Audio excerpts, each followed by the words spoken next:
Bu ekip yaklaşık olarak 3,5 yılı aşkın laboratuvar çalışmasıyla 10 yılı aşkın sahadan toplanan tüm örneklerden gerçekleştirilmiş, saha izolatlarından hazırlanmış, saha suçlarından hazırlanmış bir aşıydı. İnaktif aşı dünya üzerinde orfa yönelik yok. Bunun canlı aşısı genelde toplumda kullanılmakta sahada.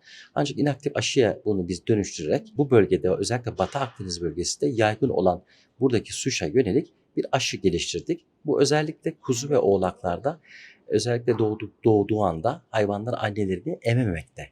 Ememeyince de tabii kolostromu ağız sütünü alamayınca da hayvan bağışıklık sistemi düşmekte ve buna bağlı olarak da hayvan ölebilmektedir. Ama tabii ileriki aşamalarda bunun terapatik dediğimiz yani hastayken iyileştirmesi yönlü detaylı çalışmalarımıza devam etmektedir. Dünyada ve Türkiye'de ilk inaktif aşı olma özelliği söz konusudur.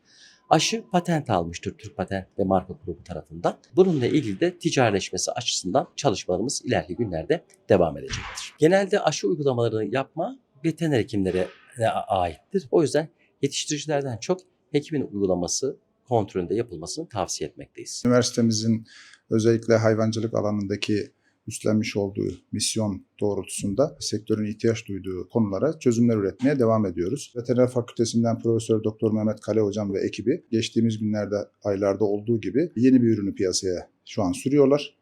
Hocalarımızı tebrik ediyorum. Artık Mehmet Akif Ersoy Üniversitesi her yıl 3 tane, 5 tane, 10 tane soruna çözüm üreten, somut çözümler üreten ve bu ürünleri geliştirip piyasaya sunan bir noktaya gelmiştir.